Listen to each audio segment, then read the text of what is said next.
चटपट भाइ यसपालिको तलब चाहिँ मलाई है। खै कति आउला र दाइ? घर पनि पठाउनु पर्ने छ। तिनै जना मिलेर पठाउँ न त। खै हुन त हुन्छ के अरे, अब मेरो त महिना पछि पठाउनु पर्छ। किन र दाइ? किन भन्नु र भाइ, घरासी समस्या छ। ठिकै छ, काम गरौँ न, कोठामा गएर सल्लाह गरौँ ल। काम गरौँ न। फेरि अहिले मालिक आयो भने कुरा गर्दै गरेको देख्यो भने स्यालेरी काट्छ। काम गरौँ। हो हुन त भाइ, कुन्ताको तलब त्यही पनि काट्यो भने मरे त्यसले हुन्छ हाम्रो त। कोठामा गएर सल्लाह गरौँ न नि। पैसा चाहियो, पैसा पैसा गरिरहन्छ। चटर भाइ भोक साह्रै लागेको छ हौ, खाना खाउँ हो। खाम न त, खाम। भोक लागेको छ भने ओ चटपट दाइ खाना लिएर आउनु न। खाम क्या, भोक लाग्यो।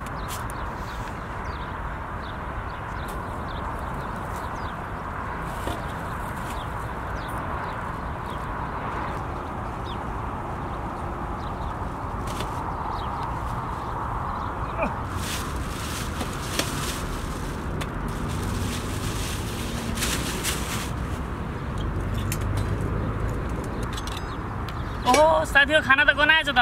हो गनाएछ? असै गनाएको रहेछ, खानु हुँदैन। ए म त यही गनाएको भयो नि खान्छु। नखाम हौ, पेट बिग्रिन्छ। होइन यस्तो गनाएको खाना खानु यो बिमार हुन्छ यो खानाले। ए बाँच्नकै लागि भने नि खानै पर्यो नि साथी हो।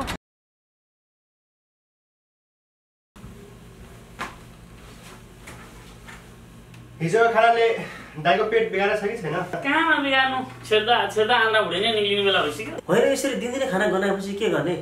भोलिदेखि रोटी लिएर जाउँ। रोटी त ठिक छ, अनि सब्जी चाहिँ? सब्जी पनि गनाउँछ, रोटी किनौँ, प्याज र नुन लिएर जाउँ, त्यहीले ज्यान बचाउँ। के गर्ने अब? ल त्यसै गरौँ।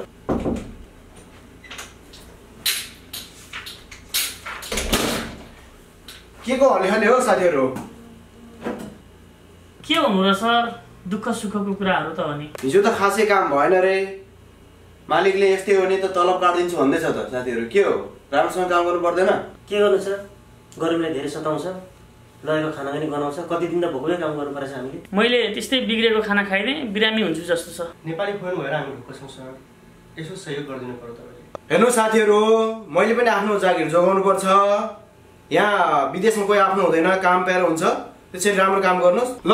अरु कुरा मलाई थाहा छैन, म चाहिँ हिँडे। नेपाली फोरम्यान छ भनेर कति खुसी हुन्थ्यौं, विदेशमा त कोही आफ्नो हुँदैन रहेछ यार।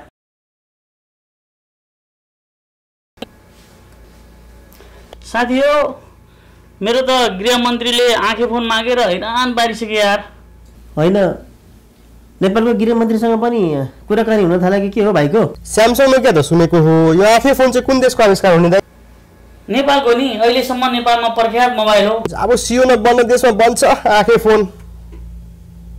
दुःख गरेर कमाएको पैसालाई सही ठाउँमा सदुपयोग गर्नुपर्छ भाइ हो नि।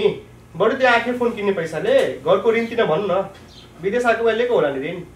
ज्यान भएपछि तिरिन्छ यार ऋण, मरेर लानु के छ र? हुन त भाइको पैसा हो, सम्झाउँदा लाग्दैन भने हाम्रो भन्नु केही छैन। डोडे दाले भनेको कुरा सही हो नि, उहाँले भोग्नु भएको छ नि सब थोक।